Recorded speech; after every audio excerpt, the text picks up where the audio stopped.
What's up everyone, welcome to your 34th tutorial in PHP, the game we're making.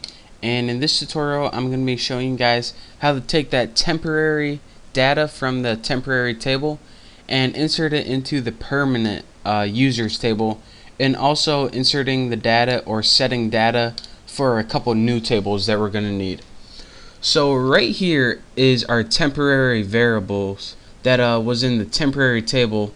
And once they click that confirmation code, it took us right here, and the last thing we did is take out the spaces in all the variables so users couldn't use MySQL to hack into our website. So the next thing we want to do is take all of these variables, name, the email, and the password that they entered, and we want to enter them into a permanent users table. So let's make a comment, insert into users table. And to do this, we first need an SQL and a MySQL query. So let's set a variable and name it. Let's name it SQL2, since we already have a SQL1 up there.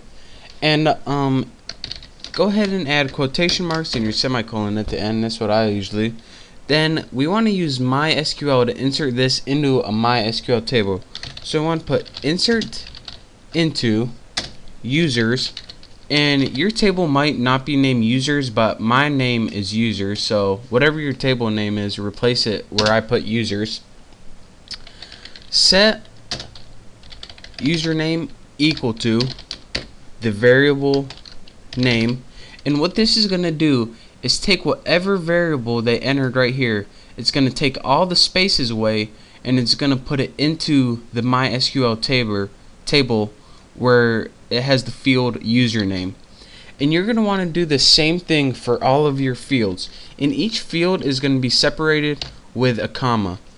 So set username equal to the variable name, set email equal to the variable email, and you keep doing this and this until you reach the end of wherever you are trying to insert. And once you reach the end of it, you just want to go to the next line. I'm not going to show you guys all of this, but you pretty much have a username, email, password. If I write password, it's going to be off the screen. And once you're done with all of that, you need to make a result variable.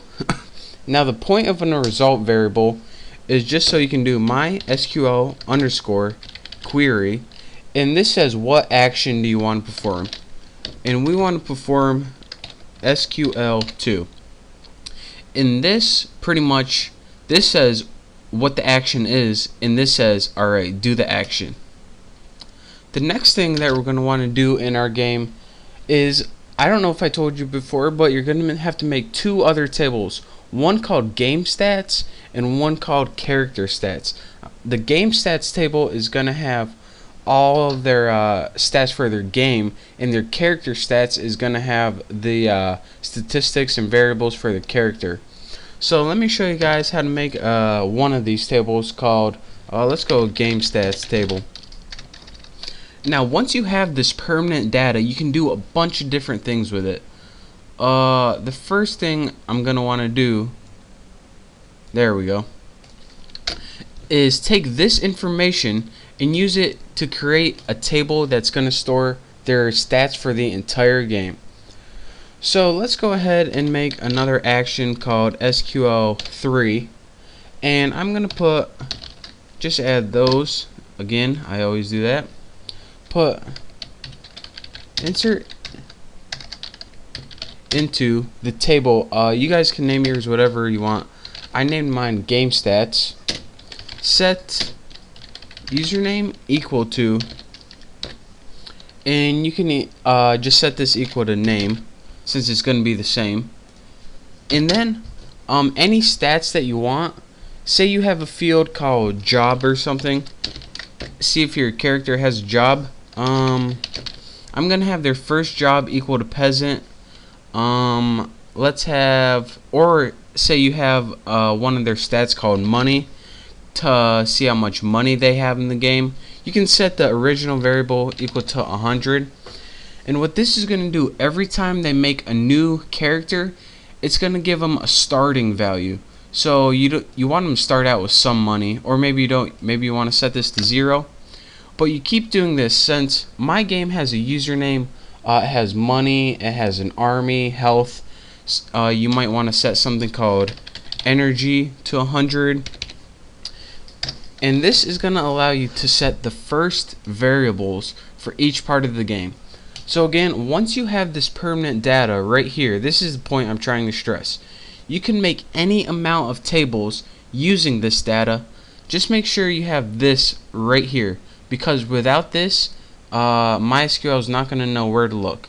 Then when you're done making all the tables you need, you have to make a variable called result 3 equals MySQL underscore query. There we go, finally. And in your parameters have SQL3.